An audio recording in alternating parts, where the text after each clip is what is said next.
Mr. P.K. Mishra, Managing Director, Indian Register of Shipping, with us today, speaking to Jasubhai Media. Very, very good afternoon to you. Sir, if you could take us through your journey of 25 years and starting from Chief Surveyor till today as MD. So, what have you faced as challenges, and where do you see the industry going from then and now? See, I'm marine engineer by profession, so I started sailing with Great Eastern Shipping Company. So almost 7-8 years I've sailed with Great Eastern, and after that I joined IRS as a surveyor. And obviously after surveyor there is a various rank you have to go through: any surveyor, senior surveyor, principal surveyor, senior principal surveyor, then chief surveyor, and then joint managing director and managing director.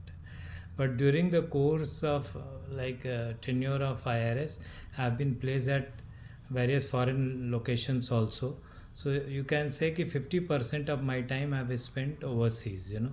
It started basically when I was in Gujarat. Parallelly, I was attending Singapore as well, and from there I was transferred to Colombo. So around 6 to 7 years I was in Colombo, Colombo and Maldives. That region I was looking after, and thereafter I was there for almost 2 years in head office, heading our certification division. And then May 2014 I was transferred to London, and that time I was in London and taking care of entire basically Europe as well as America. And close to 6 to 7 years I was in that region, and thereafter I came back to head office in 2020, and since then I'm in head office. Obviously every basically designation have its challenges, but yes, whatever challenge, and with the change in regulation etc., we have updated ourselves, and whatever challenges comes in our way. So, but you're known for operational reforms. If you could throw some light on that, how IRS has benefited with your experience? See, it is everything by, you have to learning by doing, Sure, so sir. because if you come from ship you have seen everything. So rules and regulation is nothing new, it is something what you have already practiced. And because you have operational experience, you can foresee also and you can evaluate. So coming from basically oil and gas and dealing with only oil tankers, and basically even I have been involved with the construction of LNG ship. So and having exposure of working in yard in South Korea as well as in Japan and in China, very good and varied experience.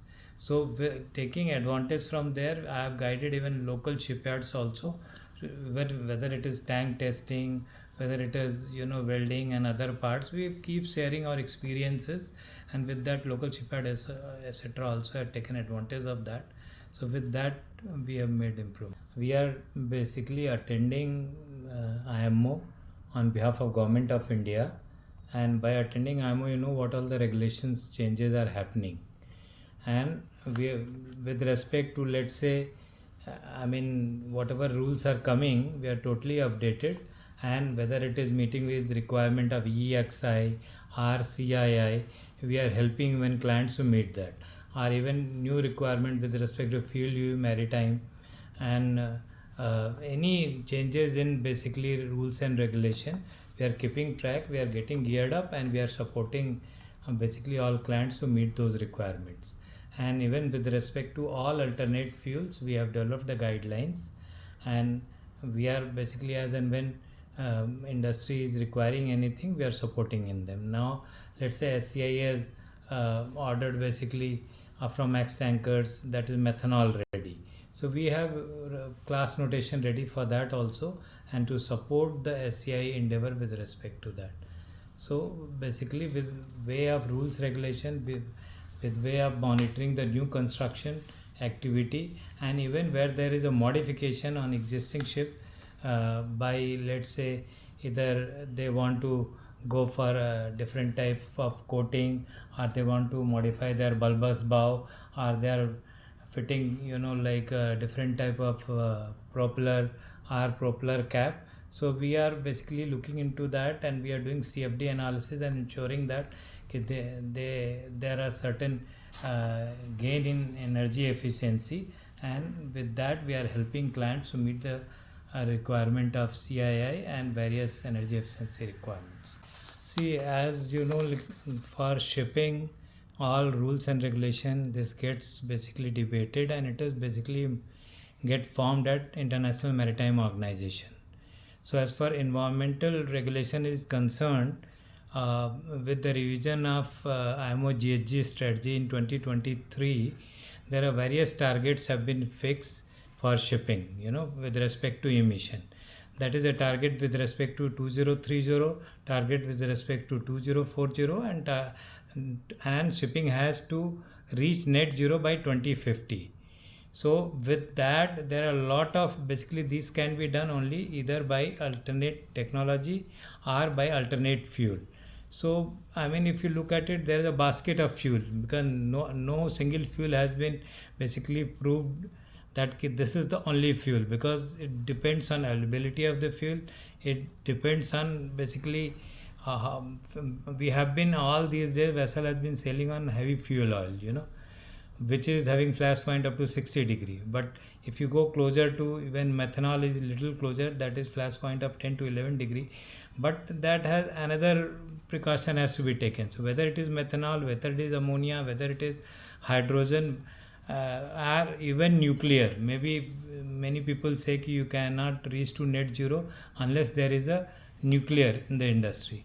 So we are working in all basically area. Even with respect to biofuel, we have worked with the Ambuja, and even SCI ships are also now running on biofuel Biswa series. So we are helping them also. So basically we have basically guidelines and regulation for all these alternate fuels, and even we have guidelines for various energy efficient technology and wind propulsion and air lubrication, etc. Carbon capture and storage and carbon capture and utilization, this also we have been developing the guideline. And for fleets, floating craft which can be basically propelled by nuclear propulsion, that also we have already released our guidelines, and that will be ready for industry to use it. So we are basically trying to work in all the extreme, so that I mean, and definitely it's all field being new, it is quite challenging. And with the Cochin shipyard, about 3 years back, we have even worked on the basically hydrogen fuel cell ferry.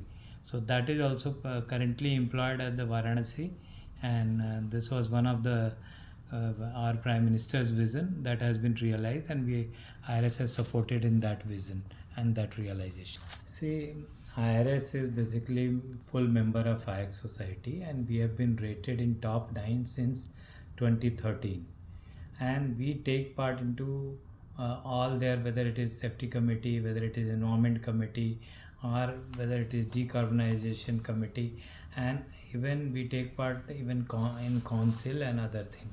So in all technical deliberation, IRS is taking parts, and IRS representatives are there.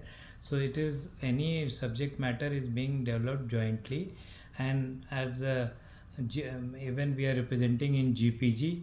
So even basically at GPG level also IRS is very well represented. And finally even IRS is heading the SCQP, that is for quality.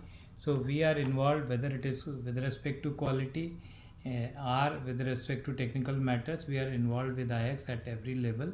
And finally all this decision gets basically ratified by the council and accepted by the, I mean, from there it gets circulated.